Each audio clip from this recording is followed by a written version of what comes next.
A partir del siglo XI, la catedral va adquiriendo una configuración y dimensiones que la diferencian de los demás templos del cristianismo. Esto tuvo su momento álgido de los siglos XIII al XV y parte del XVI, coincidiendo con el surgimiento del arte gótico. En esa época, las catedrales adquirieron la categoría de sede episcopal, connotaciones en las que intervenían la imagen y el prestigio de las ciudades en las que se construían, determinando una verdadera carrera por hacerse de estos templos edificios grandiosos y monumentales. Posteriormente, la aparición de la Reforma Protestante y otra serie de factores determinaron que las catedrales fueran moderando su tamaño y su magnificencia, aunque continuaron siendo edificios señoriales e imponentes destinados a la morada de los obispos y la impartición de cátedra, fundando así los cimientos de lo que después serían las actuales universidades como casas de estudio en todo el mundo.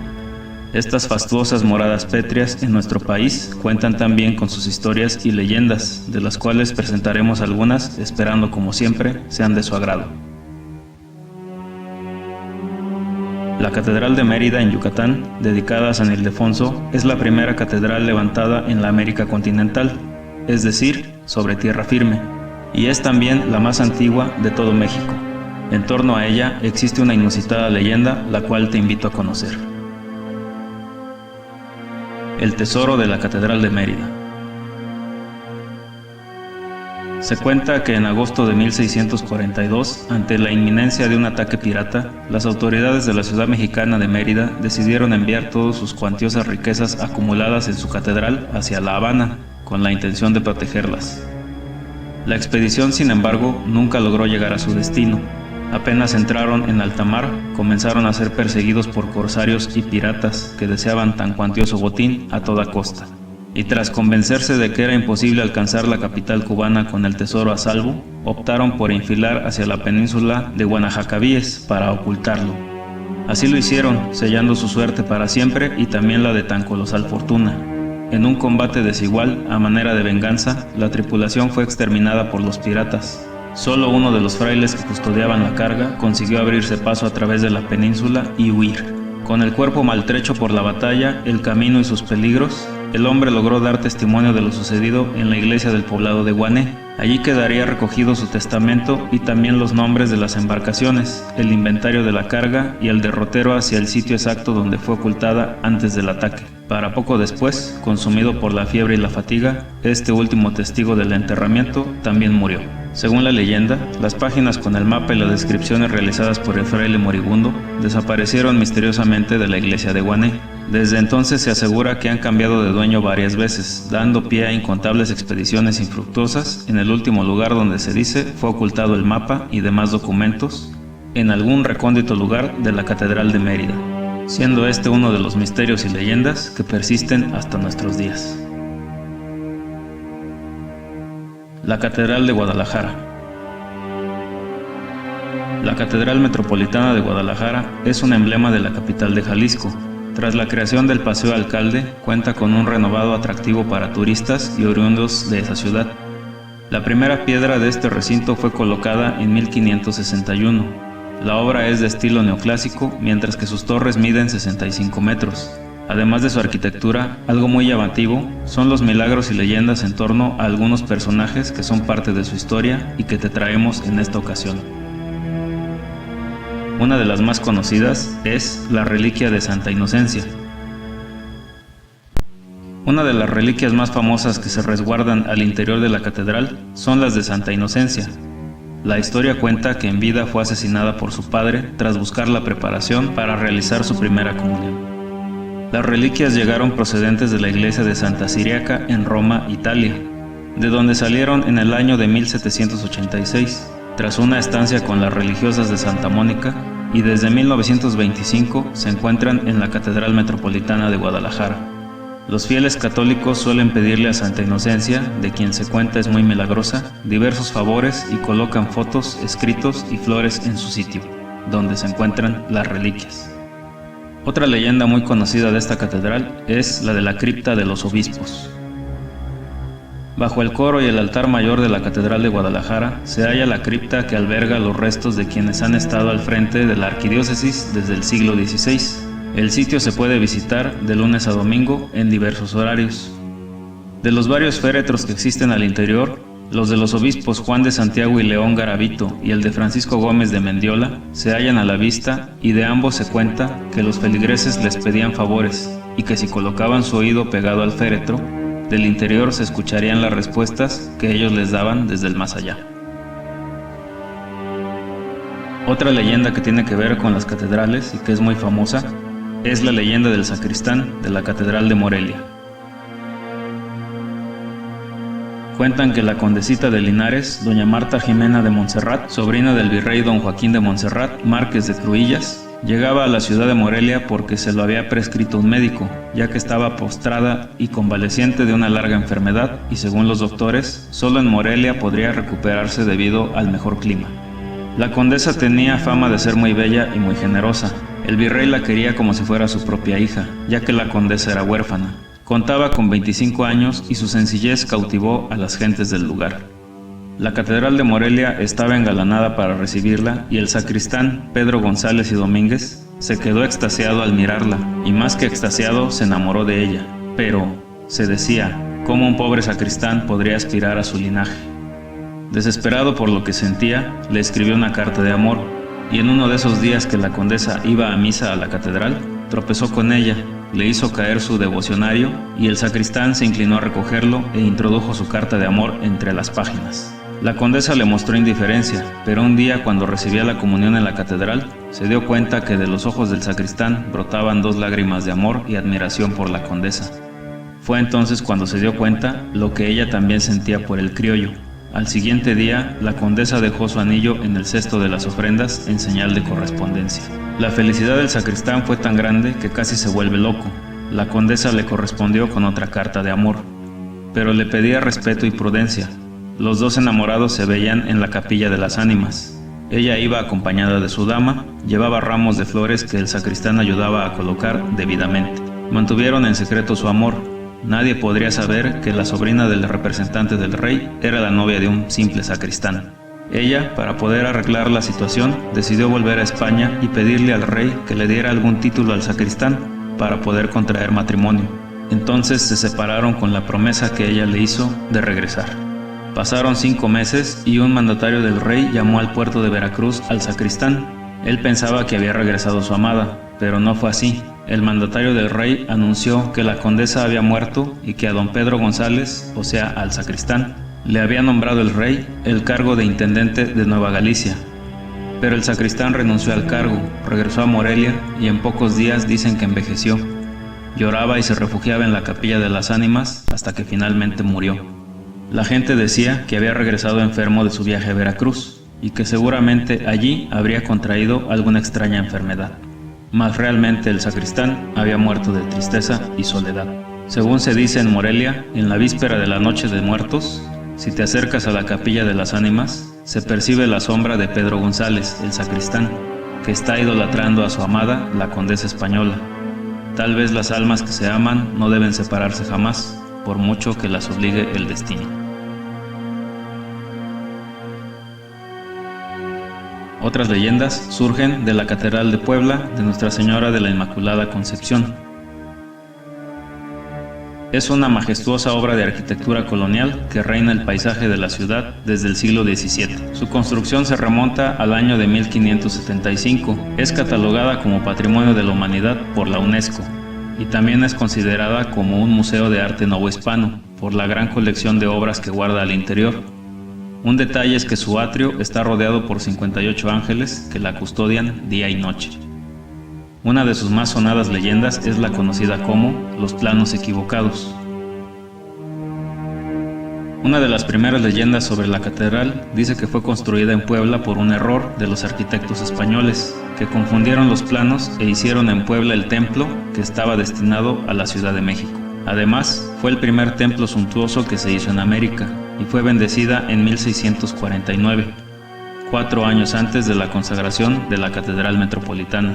Se cree que la confusión puede haberse dado a un rumor que surgió en la época colonial, acerca de que Puebla podía aspirar a ser la capital del virreinato, y que por esta razón las autoridades virreinales le ordenaron al arquitecto Francisco Becerra la construcción de un templo más grande y más vistoso.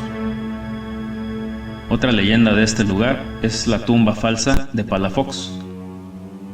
Uno de los espacios más enigmáticos de la Catedral de Puebla está situado detrás de la puerta central, llamada del Perdón. Ahí se encuentra el cenotafio del obispo Juan de Palafox y la lápida del obispo Pantaleón Álvarez de Abreu. Durante su obispado, Juan Palafox y Mendoza mandó hacer su propia lápida mortuoria. Sin embargo, en 1649 fue llamado a España y unos años después fue enviado a la diócesis de Burgos de Osma. Palafox y Mendoza murió el 1 de octubre de 1659 en España. No obstante, se decidió que esta lápida se ubicara en ese sitio debido al relevante papel que el obispo tuvo para el desarrollo de esta ciudad y de su catedral. Un cenotafio es un monumento funerario que no contiene el cadáver del personaje a quien se dedica. Las personas que desconocen este dato, después de visitar la Catedral de Puebla, se van con la idea de que allí está enterrado los restos del ilustre obispo. Una leyenda más es la campana que colocaron los ángeles. La torre de la Catedral de Puebla alberga varias campanas de distintos tamaños, incluyendo una para el reloj. Una de las campanas más grandes fue bautizada como Santa María de la Concepción. En ella está grabada la inscripción: En tu concepción, Virgen, fuiste inmaculada. Ora por nosotros. Recibió ese nombre porque era utilizada para saludar a la Madre de Jesucristo al tocar el Ángelus a las 12 del día y a las 6 de la tarde. Las torres de la Catedral de Puebla se comenzaron a construir hasta 1678 y una vez terminadas se colocaron las campanas. La más grande, sin embargo, no tenía el sonido esperado. Fue fundida en 3 ocasiones y en el cuarto intento se consiguió finalmente el resultado deseado, aunque la campana era mucho más pesada, 9 toneladas y más el badajo de 226 kilos. Finalmente fue terminada en 1729 y su creador fue el maestro campanero Francisco Márquez. Sin embargo, el subirla a la torre de más de 70 metros de altura era una tarea titánica. Dadas las limitaciones tecnológicas de la época, por días se intentó colocarla sin ningún éxito. Una mañana, los poblanos que asistían a la primera misa del día quedaron atónitos al ver que la campana había desaparecido del atrio. Llegaron a pensar que había sido robada, y luego de varias horas de búsqueda, se dieron cuenta de que ya se encontraba colocada en su lugar, en lo alto de la torre. El guardia de la construcción fue interrogado y reconoció que la noche anterior se había quedado dormido, y que soñó con 2 ángeles, quienes le dijeron que ellos se encargarían de colocar la campana que tanto trabajo les había dado a los hombres. Una leyenda más es la de la Sala del Tesoro. Contemporánea de la Capilla del Rosario, el ochavo, porque tiene 8 lados, es un espacio que se concibió desde un principio como una sala, a manera de capilla, que albergaría los objetos de culto y de ornato considerados de alto valor, como báculos, custodias, coronas, cruces procesionales, crismeras y joyas decorativas para las imágenes de santos y sacerdotes. Su construcción fue aprobada por una sesión del Cabildo Poblano en 1674, siendo el encargado de su construcción el arquitecto Carlos García Durango. Para llegar ahí hay que pasar varias rejas muy gruesas y los muros miden 1 metro de ancho. En su interior se resguardan infinidad de tesoros de arte sacro. Algunos de ellos son 3 retablos cubiertos en madera y en oro, que exhiben pequeños espejos. También se encuentra una bella colección pictórica dedicada a la advocación mariana. Otro de sus tesoros es un Cristo tallado en marfil de origen chino y que se cree que pudo haber llegado a Puebla desde las Filipinas en la nao de China. Para las ceremonias solemnes se sacaba de este lugar los candelabros y adornos de plata, incluso un manto bordado en perlas para la imagen patronal. También se resguardan aquí 4 hermosas obras plumarias del siglo XVII, que destacan por el delicado trabajo realizado con pluma de colibrí. La lista de tesoros es infinita. El acceso para los laicos a este espacio siempre fue muy restringido, dado que es realmente una gran caja fuerte que desde la primera década del siglo XX se mantuvo cerrado debido a la Revolución y a la Guerra Cristera, y solo durante un tiempo fue abierto al público por un breve periodo en el año del 2013, en el marco del Festival Internacional de Puebla. Actualmente ya no es posible hacer estos recorridos, pero se sabe que el espacio es alquilado para ceremonias privadas. Sin duda alguna, la Catedral de la Ciudad de México es una de las más importantes de nuestro país y su historia, y esta también es portadora de una leyenda muy misteriosa y poco conocida, la cual es el misterioso sepulcro de la Catedral de Ciudad de México.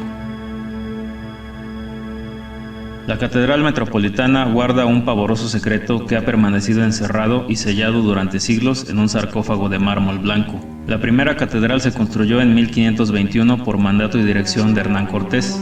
Posteriormente, en el año de 1536, conforme a que la colonia creció y los indígenas conversos se multiplicaban, nació la necesidad de ampliarla, derribando la primera edificada por el conquistador. Durante su construcción, los frailes franciscanos vivieron ahí en las habitaciones improvisadas, techadas solamente con tejas. En el año de 1629 ocurrió una terrible inundación que anegó la catedral en construcción y también la sacristía, y fue entonces cuando los frailes Tomás de Salazar y Miguel de Avía descubrieron el sarcófago. Los frailes avisaron de este hallazgo al Padre Superior, quien no supo qué hacer con aquel misterioso sarcófago, pues las aguas de la inundación no permitían maniobrarlo. Así que lo movieron a un lugar donde solo quedaba el lodo producido por el agua. Así pasaron los días hasta que las aguas bajaron y entonces el Padre Superior preguntaba a los frailes Tomás y Miguel si recordaban el lugar exacto en donde inicialmente lo habían encontrado. Los frailes contestaron que era imposible saberlo, ya que el agua impedía reconocer el terreno. El Padre Superior ordenó a los frailes que limpiaran el sarcófago para así poder averiguar el nombre del difunto que se encontraba adentro y la fecha en que había muerto. Cuando estuvo limpio, no se encontró ningún dato, pero mientras los dos frailes continuaban con ello, Fray Miguel hizo un descubrimiento, al cual no dio importancia en ese momento.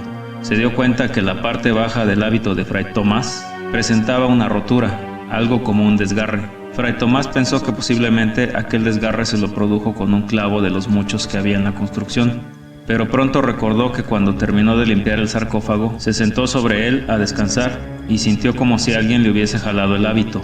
Esa misteriosa tarde llegaron a la construcción los arquitectos y maestros de obras. El Padre Superior les mostró el extraño y misterioso sarcófago. Mencionó no haber encontrado ningún nombre o fecha que les guiara para saber quién había sido enterrado dentro de él. El maestro de obras tampoco encontró el lugar exacto donde estuvo durante la inundación. Decidieron dejarlo en el lugar donde estaba hasta que pudieran hablar con las autoridades eclesiásticas y el señor virrey. El sarcófago permaneció en el interior de la catedral en construcción, y cuando el sol estaba a punto de ocultarse, Fermín de Huesca, joven organista, llegó a la catedral para afinar el órgano. Entonces descubrió el sarcófago y se detuvo ante él. Tentado por la curiosidad, lo inspeccionó y vio que no tenía nombre alguno, pero descubrió que el sarcófago tenía una hendidura en una esquina de la tapa. Cuando se asomó por aquella hendidura para intentar ver el interior, su sorpresa fue enorme. De pronto escuchó un ruido y vio que algo se movía. Entonces se retiró asustado, pensando que posiblemente se trataba de una rata, aunque el silencio y la soledad hacían más siniestro aquel sarcófago. Su juvenil curiosidad pudo más que su miedo y nuevamente se acercó e introdujo por la hendidura un papel que envolvió a manera de rollo para facilitar su entrada por el agujero. Pero cuando creyó que el roedor mordería el papel, sintió un fuerte tirón como si alguien lo hubiese jalado desde el interior. Entonces sacó el papel y se sorprendió cuando no tenía mordeduras, sino que sus bordes estaban renegridos y cortados. En su desaforada carrera por uno de los pasillos de la catedral, se encontró con el Padre Superior, quien al verlo tan agitado le preguntó cuál era el motivo de su angustia. El joven le respondió que dentro del sarcófago había alguien. Le enseñó las manchas que tenía el papel, pero el superior le dijo que seguramente eran figuraciones suyas. Aquel joven organista, temblando de miedo, le dijo que no volvería a acercarse al sarcófago e insistió diciéndole que dentro de él había algo vivo. Luego entonces se fue a toda prisa. El Padre Superior, alumbrado por un cirio, se acercó sin ningún temor al sarcófago y miró que la hendidura era muy pequeña, pero que cabía la posibilidad que a través de ella se hubiera introducido algún roedor. Pegó el ojo en el agujero, a la vez que intentó alumbrarse con la luz del cirio, y de pronto se mostró aterrorizado y gritó: ¡Santo Dios! Comenzó a rezar y retrocedió poco a poco, se alejó de ahí. Al día siguiente las obras de construcción de la catedral se paralizaron. El franciscano acudió al Santo Oficio. El señor oidor le pidió que le explicara lo que había creído ver dentro del sarcófago, pero él no pudo describirlo. Lo único que pudo decir es que era algo espantoso y que tampoco sabía si se trataba de un hombre o de un animal, que quizá era ambas cosas, o que se trataba de un espíritu maligno que había sido encerrado ahí por alguna obra demoníaca. Entonces solicitó al Santo Oficio su intervención para poder sacar del sarcófago la cosa espantosa que ahí se encontraba. El Santo Tribunal ordenó que nadie entrara a la catedral y que esa noche ellos mismos realizarían un exorcismo. Aquella noche, y a puerta cerrada, el exorcista y la Santa Hermandad llegaron a la Catedral de la Ciudad de México. Después de los rezos, exorcismos y salmodias religiosas, se ordenó abrir aquel sarcófago. Los hombres trabajaron arduamente ya que la tapa estaba sellada, pero por fin, después de muchos esfuerzos, la tapa cayó al suelo produciendo 1000 ruidos espantosos como si fueran truenos o tormentas o alaridos. Toda la tierra pareció temblar, una fuerte ráfaga de aire apagó los cirios y faroles. Entonces, ante la mirada atónita de los frailes y los miembros del Santo Oficio, algo escapó del sarcófago. Era algo horrible y sin forma. Cuando por fin todo pasó, encendieron de nuevo los cirios y los faroles, descubriendo entonces que el oidor Cervantes había muerto del miedo. Al seguir alumbrando con el farol, miraron tendido en el suelo a Fray Antonio de Medina, que también estaba muerto. Posteriormente, otro de los ayudantes hizo otro siniestro descubrimiento. Eran unas extrañas huellas sobre el lodo. Nadie supo qué decir. Entonces el señor obispo tomó la decisión de consultar con sus superiores de España para que le ilustraran acerca del horrible hecho que todos habían presenciado. Cuando estaban a punto de retirarse de aquel lugar, otro de los ayudantes se atrevió a mirar al interior del sarcófago.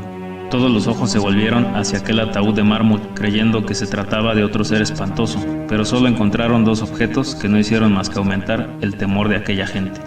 Ahí estaba el pedazo de hábito de Fray Tomás y el pedazo de papel pautado que introdujo el organista. Nunca se supo qué sucedió ni qué fue la cosa que escapó de aquel sarcófago, pero cuenta la leyenda que en el año de 1935, tiempo en que la catedral fue despojada por pillos y truanes, fue retirado un ciprés frente al altar mayor, sembrado en 1718, y se presumía que debajo de él fue encontrado el sarcófago de esta terrible leyenda, hecho que seguramente fue para evitar que aquello tan maligno escapara de su interior. Por último, les recuerdo que ya en anteriores vídeos narramos la leyenda de la monja de la Catedral de Durango y la leyenda de la piedra negra de la Catedral de Zacatecas, los que te invito a ver si no lo has hecho. Te dejo los links acá en las tarjetas y en la descripción. Y bien amigos, estas fueron algunas de las leyendas más conocidas en torno a las catedrales de nuestro país, de las que existen muchas otras que espero irles trayendo en posteriores ocasiones. Yo les agradezco por haberse quedado hasta el final de la narración. Si te gustó el vídeo, danos tu poderoso like, suscripción, comentarios y compártelo con tus amigos y familiares. Eso nos ayuda y motiva a seguir generando más y mejor contenido. Muchas gracias por el apoyo y buenas noches.